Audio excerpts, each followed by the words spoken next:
A racist cop stole $500 from a 78-year-old black woman. Wrong move. She didn't scream. She wrote one letter to a son the system forgot. Now he's back.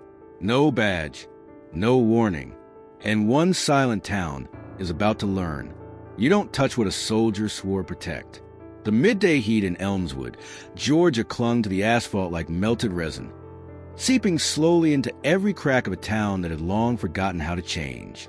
Thelma Gray Shepherd, 78, stepped out of the Public Assistance Center with a slow, deliberate gait, her faded cloth tote swaying gently with each step.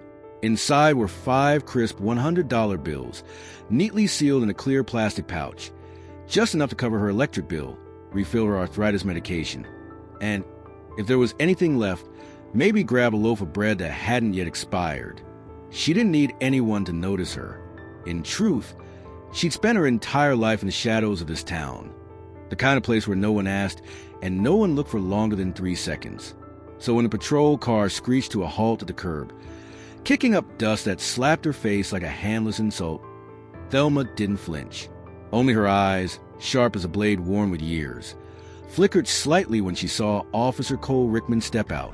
Tall, cropped hair, a jaw like an ultimatum. He didn't smile, didn't greet, just motioned with his hand like he was commanding an invisible suspect to freeze. "Where you headed?" he asked. His voice wasn't loud, but it was heavy, enough to muffle the sputtering engine behind him. "Home," she replied, clear enough not to be accused of evasion, soft enough not to invite more. "What's in the bag?" he demanded, then didn't wait for a response. He stepped forward, reaching for her tote like it was evidence not requiring a warrant. Thelma stepped back, not out of fear, but from instinct, the instinct of someone who'd been touched too many times without consent. But she knew better than to resist. Not here. He had a gun. He had the law, the kind written not in ink but in skin. Rickman opened the bag and pulled out the stack of bills, holding it up like he'd just caught a bag of drugs. A lady your age need this kind of money for what? Bootleg whiskey? He wasn't looking at the money. He was studying her face, searching for reaction, tears, begging, even just a flicker of fear, something to justify going further. But Thelma just stood there, her spine straight, like a brittle branch, her lips pressed shut, as if holding back a curse not meant for young ears. Rickman clicked his tongue, stuffed the money into his uniform pocket. "I'm keeping this for verification. You know, folks like you tend to carry dirty cash, for oxygen tanks or whatever." He turned and walked back to his cruiser. The tires screeched as he peeled off, carving nothing into the road but silence. When the dust finally settled, Thelma hadn't moved. She didn't cry. She didn't shake. She just listened. To the fading sound of the car, to the weightless rustle of her tote, now $500 lighter. No one stopped. A mother pulled her child across the street. A young man pretended to answer a call. Not a glance. Not a word. Thelma understood. She used to be them, young, hurried, silent. But today, she had nothing left to lose except her silence. And for a woman who had once taught her son how to endure without breaking, she knew. Sometimes silence is the longest whip of all. When she returned to the small wooden house behind a broken fence, she opened the drawer near the kitchen. No money, no gun, just an old fountain pen and a blank sheet of paper. And she began to write. Not a complaint, a letter to the only person she still believed might hear her. Someone whose name she hadn't spoken in nearly 10 years. Dorian Miles Shepard, the son who once made an entire Special Forces unit bow their heads. And now, someone had touched his mother in a way no one was ever allowed to. "My son," she wrote, her hand trembling slightly, though her lines remained remarkably straight, as if each stroke had been carved into her memory long ago. "Today, they took $500 from me, but what they really took wasn't money. It was evidence. Evidence that I still exist in their eyes, not as a person, but as something to be inspected, handled, and discarded when no longer of use." Thelma paused, glancing up at an old photo on the wall. Miles, dressed in desert camo, standing under the scorching sun. His smile caught somewhere between victory and exhaustion. It was the last picture she received before he vanished from all official contact, leaving behind only a single promise, a personal vow spoken like a creed. If anyone ever lays a hand on you, don't scream. Write to me. And now she was doing just that, not with tears, but with the calm resolve of a woman, long acquainted with losses no one ever bothered to acknowledge. I didn't call the police, she continued, not because I trust no one, but because I've learned this. Those worth trusting don't need me to call. They'll know, just like you. Her pen tapped gently against the paper. Each word a knock at the door of the past. A past where a young boy with eyes far older than his years would scan a room before sitting down and say nothing each time he saw his mother wipe away tears over a rejected bill or the cruel stare of a stranger in the supermarket. I'm not writing to bring you home. I'm writing to remind you they touched something that should never have been touched. If you choose silence, I'll understand. But if you hear this and do nothing, I'll know you're no longer the man your father once trusted with the right things. She stopped, not to think, but to listen to the ticking clock. Each beat a quiet reminder that time still remained to make things right.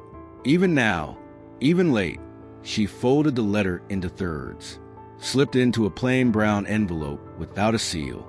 On the front, she didn't write a name, only a single line, etched in firm handwriting. If you still keep your promise, you'll know. She placed it on the old table beside the window, the spot where every morning sunlight would spill through the blinds and make the dust dance like ashes stirred by wind. 7,000 miles away, in a hidden underground military bunker, Dorian Miles Shepard, the man who left no trace after any mission, sat motionless in front of a dark screen. No alert, no directive. Only one encrypted message appeared, personal, from home. And for the first time in years, Miles looked up, not because of duty, but because of the heart. When the dusty gray pickup truck rolled into Elmswood the next morning, no one paid much attention to the man behind the wheel. He brought no luggage, wore no uniform, knocked on no doors, and offered no familiar greetings. But each tire that touched the cracked pavement of the town whispered the same silent declaration. Dorian Miles Shepard had returned. No sirens, no nameplate, just a 45-year-old veteran in a faded military field jacket and worn-out boots, walking streets he once knew like combat maps. Only now, the territory was controlled not by insurgents, but by a local cop named Cole Rickman. Miles didn't need to ask anyone. He knew Rickman was still around, still accidentally turning down narrow streets in black neighborhoods without surveillance, still patting down elderly women under the guise of safety checks, still holding cash for verification. But there was one thing Rickman didn't know. He had just laid hands on something that could never be undone. Miles didn't storm the streets. He didn't call reporters. He didn't file a complaint. Instead, he did what every Black Echo operative had been trained to do: jam the system with silence and instill fear through subtle, inexplicable acts. That afternoon, Rickman returned to the staff parking lot behind the precinct. His car door was ajar. The side mirror had been twisted out of position. Inside the glove box, where he kept his personal folder, was an unfamiliar sheet of paper. No words, no fingerprints, just a blurry photocopy from a security camera.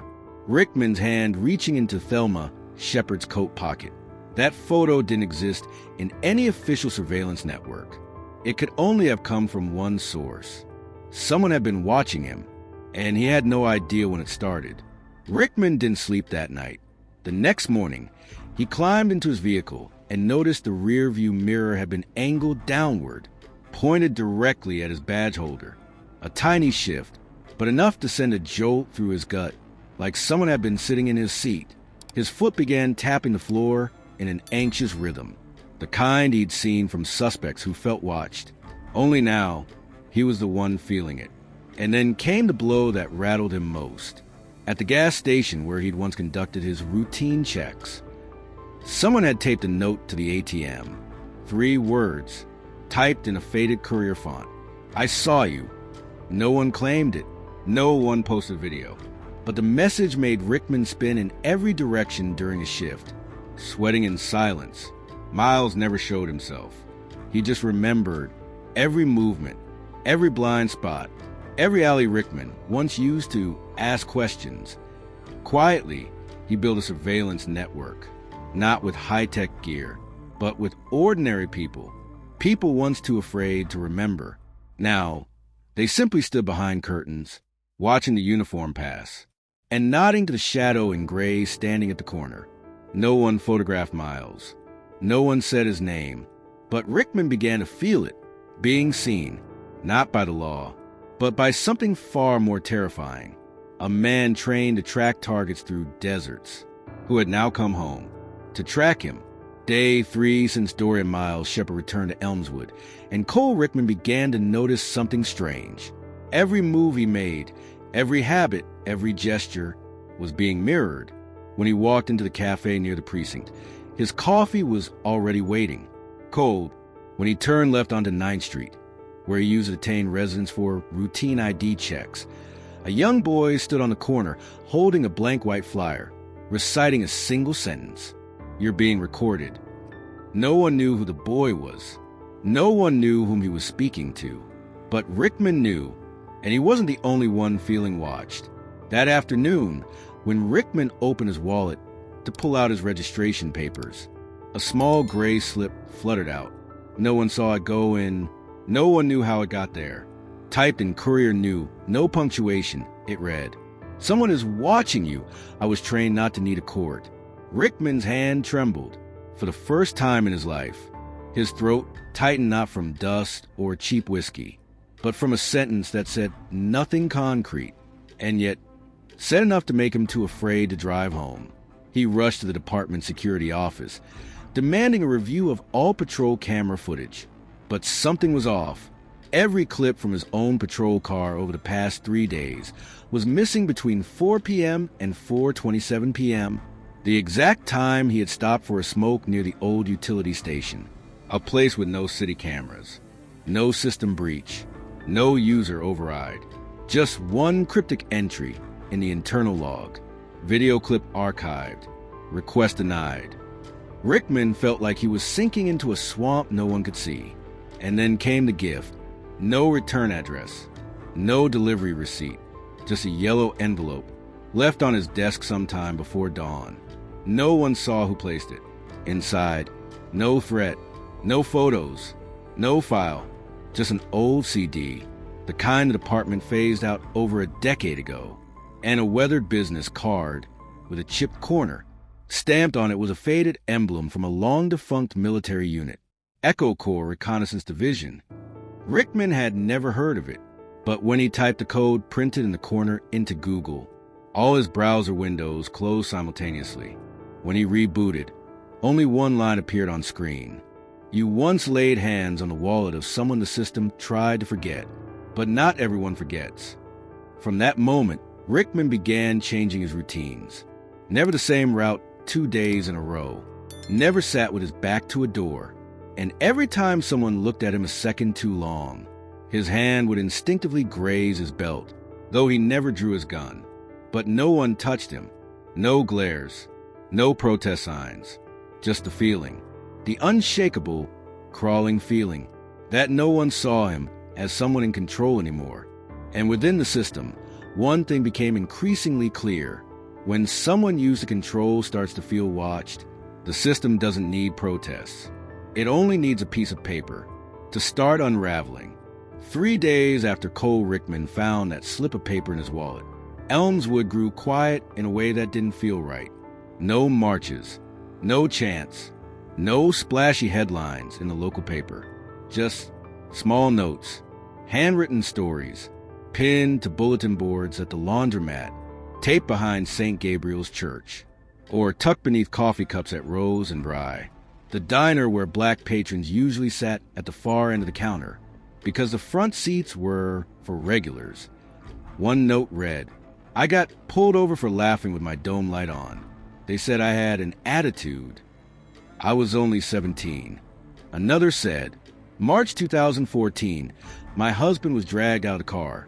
for wearing a hoodie while driving through town center. We still have the receipt for that hoodie.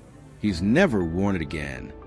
No names, no videos, no hashtags, just everyday people writing. And the silence spread like steam through an old pipe system. No explosions, no clear leader, but everyone could feel it. One day, behind the East Side barbershop, someone had covered a full wall with over 30 sheets of A4 paper. Each page held a short story, sometimes no more than a single sentence. They called me by my ID number, never by my name. I got checked for sitting in my car too long while it rained. I was waiting for my mom to get her meds. No one claimed credit, but to the people of Elmswood, it was obvious. Dorian Miles Shepard was back. He didn't take the stage, didn't give speeches, didn't issue commands. But his presence, silent, deliberate, was like someone placing a mirror in the center of town. And one by one, people stopped, looked, and for the first time, allowed themselves to truly see. At a small diner near the bus depot, an 82-year-old woman named Mildred, once stopped by police for carrying a suspiciously large handbag, stood up, opened her purse, pulled out a folded slip of paper, placed it in the center of her table, and said clearly, "I don't want to apologize. I just want people to know it really happened, and I've been quiet for too long." No one clapped, but someone else stood up, then another, not to chant, not to resist, but to quietly place their own pieces of paper on the table. This time, the uprising had no hero, no clash with law enforcement, just stories, once buried beneath the dust of everyday survival, now rising one by one into the light. And it was that silence, for the first time, that truly frightened Cole Rickman. Not because someone was watching him, but because everyone was starting to remember. After that quiet afternoon, when hundreds of handwritten letters were placed on the old stone table outside St. Gabriel's Church in the heart of Elmswood, no one shouted, no one slammed fists, but inside the machine that had once seemed untouchable, a hairline crack began to spread. It started with Jules McCrae, a data tech at the county police department, a thin, instant noodle kind of man, so quiet no one could recall the last time he'd spoken. But one late night, while scrubbing patrol dashcam clips, he came across a video of Rickman stopping an elderly black man for walking suspiciously. No warrant, no probable cause, just silence, and the man's weary eyes, along with a scribbled line taped to the back of his wallet. "I used to believe this town saw me." Jules didn't call a journalist.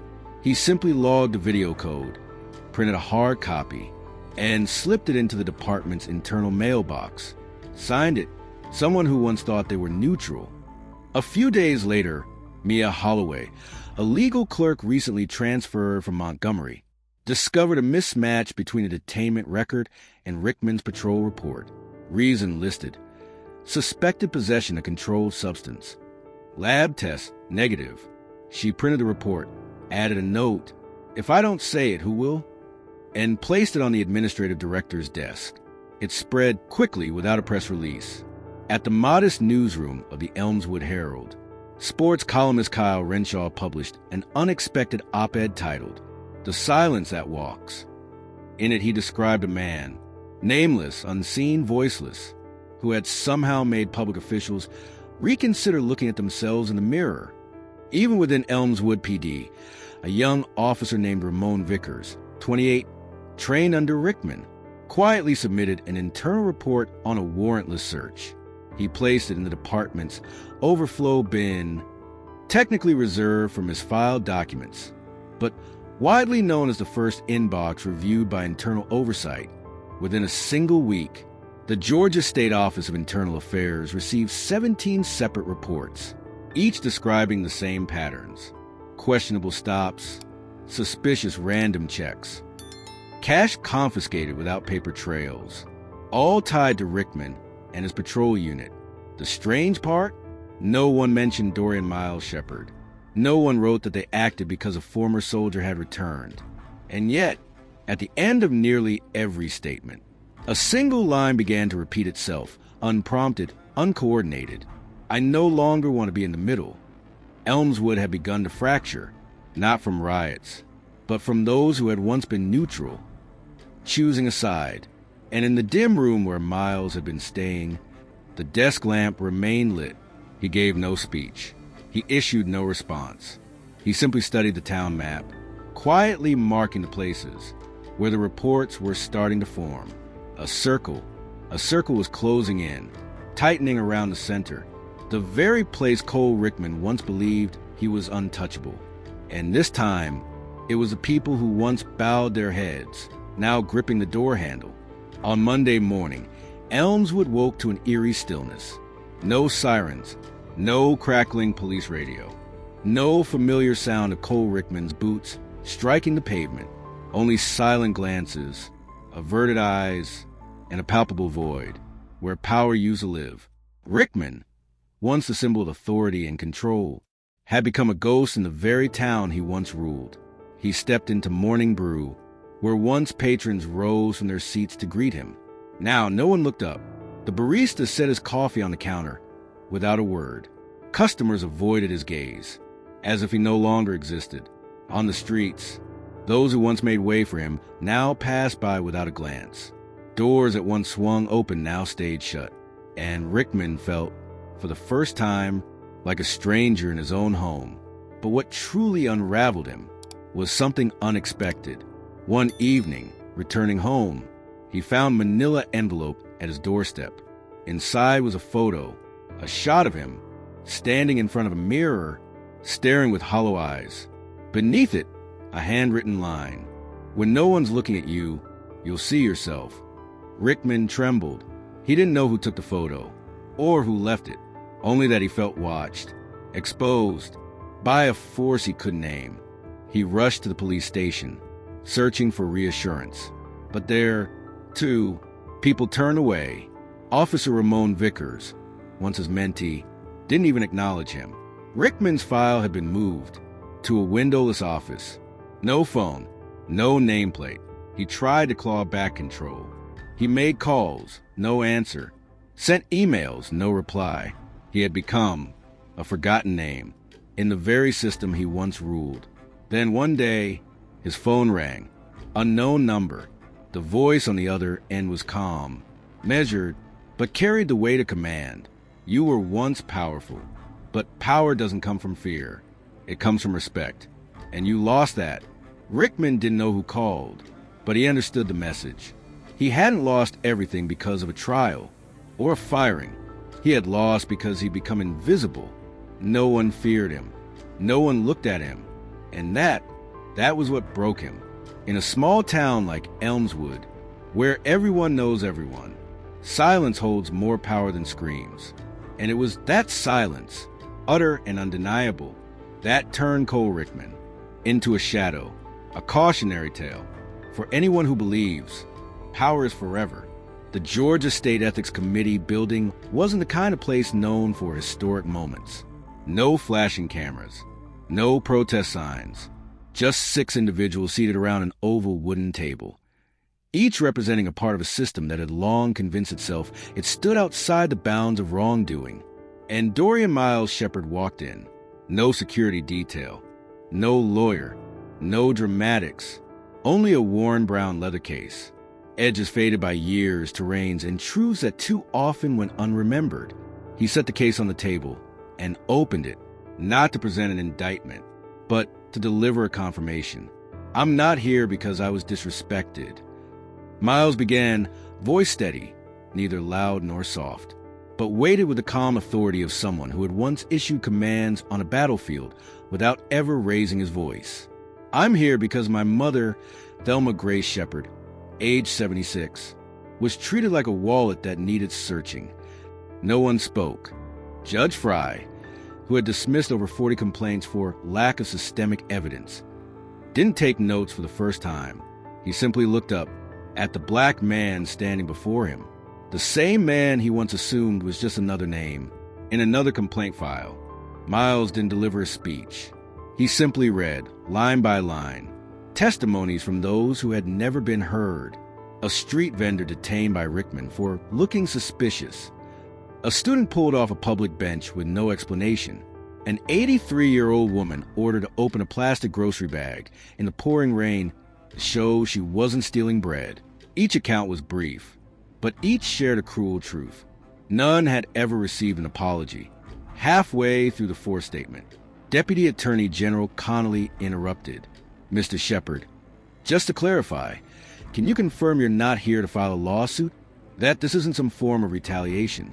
Miles looked at him, as though through him. "I didn't come here to ask you to verify the truth. I came so you can no longer deny it."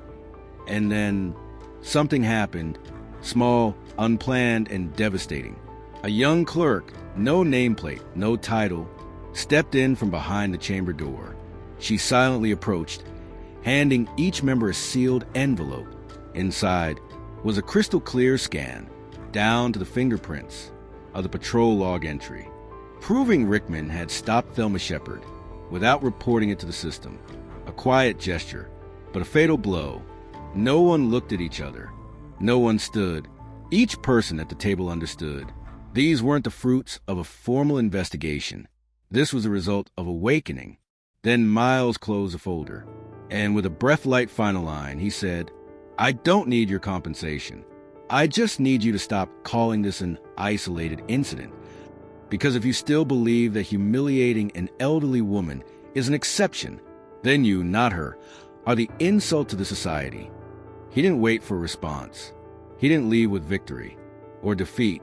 He left like a man who had completed a mission, knowing its aftershocks would ripple longer than any applause this room had ever known. The hearing ended with no gavel, no headlines on the 6 o'clock news, no spokesperson stepping out to give a statement. But the silence that followed was unlike the ones before. It didn't fade. It spread. 3 days later, the director of internal coordination for the Elmswood County Police Department, the very man who had once signed off on every random patrol directive, submitted his resignation. No press conference, no apology letter, just a handwritten note left on his desk. "I used to believe that if I wasn't doing anything wrong, I had nothing to be ashamed of. Now I know doing nothing is a way of doing wrong." In a neighboring district, at a seemingly unrelated government office, the local finance department, a senior budget officer refused to sign off on funding for a program titled Enhanced Law Enforcement Performance in Residential Zones. The reason documented in the ledger: criteria for performance lacks transparency. It was a single sentence, but it triggered the department's first internal audit in 12 years. At the newsroom of the Mill County Tribune, journalist Julian Ray, who had clung to the mantra, "I don't take sides," for nearly a decade, submitted a draft for publication. Title: "What is our neutrality nurturing?" The article didn't just report events. It made a case. Silence isn't objectivity. It's complicity, painted with the brush of professional detachment.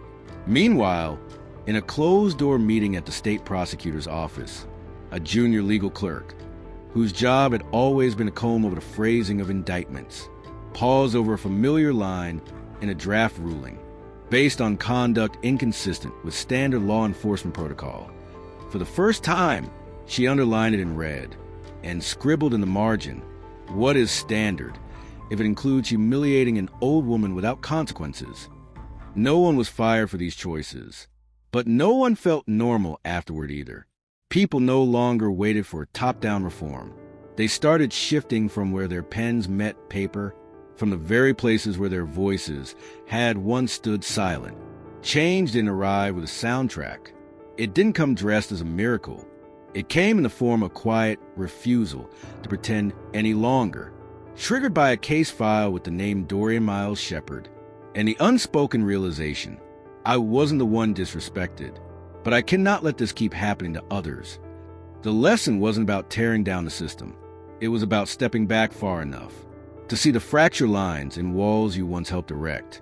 And then one day, enough people put down their pens, not to sign anything, but to finally stop signing in silence. That wasn't reform. That was transformation. And this time, no one needed to shout for it to spread. That morning, just before sunlight crested over the southern maple trees of Elmswood, Dory and Miles Shepard stood silently beside a stone bench outside the community library. No banners, no microphones, just a stack of blank paper, a few pens, and a small sign at his feet. You have the right to write what others wanted you to forget. He didn't speak. He didn't record. But people began to stop. An elderly woman in physical therapy turned around slowly, stepped forward, and wrote the first line. In 1979, I was denied service at a pharmacy for wearing a headscarf. A high school student in an Elmswood High hoodie dropped his backpack, leaned over, and wrote, I got taken to the station for standing outside the pizza shop after 9 p.m. A retired police officer, his hands shaking from arthritis, stood still for a long moment before writing, I once ignored violence in the jail because the offender outdrank me. I've been silent until today. No one was asked, no one was led, but each sentence laid down was like placing a brick, not to build walls, but to open a door no one believed existed anymore. Miles didn't say a word. He simply collected each page, placed them gently in a wooden box, unsealed, unlocked, because he understood if truth has to be hidden to survive, then it isn't strong enough to live. That night, when the library closed, no one saw him leave. But by morning, the wooden box had been placed on the public service counter at City Hall, accompanied by a handwritten note. These things happen.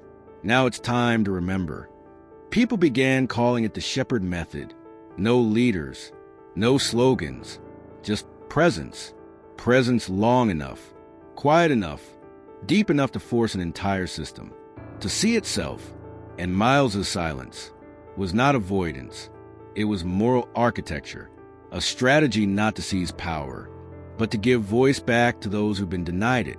Maybe today you're holding a pen, or maybe you're just holding a memory you've carried alone for too long.